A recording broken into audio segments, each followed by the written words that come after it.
אבל באופן עקרוני, כשאני נכנס לאסטרטגיה כזאת, בלי להאמר בדרך כלל כיוונים, ההסתברות מראש של רווח היא לפחות 75-80%, זה בדרך כלל השאיפה שלנו.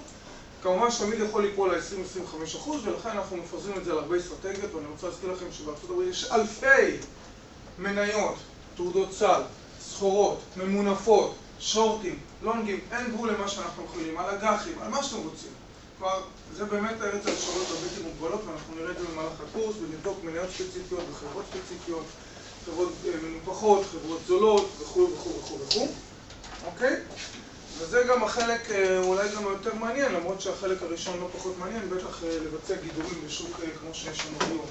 אי אפשר לדעת לאן נניח. אז בזה אנחנו גם נפתח. עכשיו, באופן עקרוני, אנחנו בכל שיעור גם דנים, כמו תמיד בקורסים אצלי. אתם הייתם בקורסים אצלי? כן. במגמה. כן, אוקיי. אז את הדף העברתם? כן, עובר. אוקיי.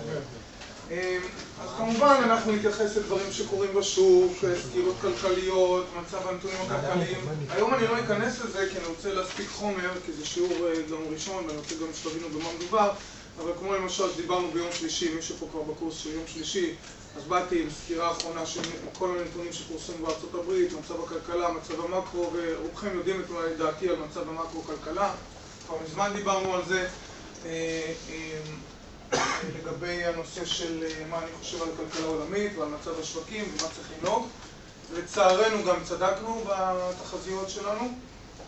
לצערנו, אני לא יודע, שוב, בקורס הספציפי הנוכחי אז גם דיברנו על אג"חים ספציפיים, אם זה IDT, אם זה סקני וסקיילקס, אם זה חברות אחרות וכולי. שזה פחות מתקשר. גם בקורס הזה, אם יהיו דוחות ספציפיים של חברות, אולי כדאי לעשות איזו אסטרטגיה, אם אנחנו חושבים אולי שהדוח יהיה כלומר, יש סדר לשיעורים, אבל לפעמים יש משהו שקורה, ואז אני מקדים או משנה. הקורס הזה הוא מאוד מעשי, אנחנו, תכלס יש אנשים שבמהלך הקורס, גם אלה שחוזרים בטח, גם עושים דברים תוך כדי שאני מראה. נגיד, יש חברה שעומדת לפרסם דוח, חושבים שהדוח יהיה, לא יודעים, או לפה או לפה, איזה אסטרטגיה ננקוט.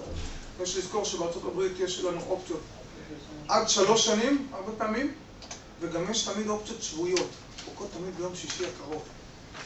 וזה אנחנו מייצאים למצבים שונים, סטיות תקן שונות, טווחים שונים וכולי, נדבר על זה בקורס כמובן.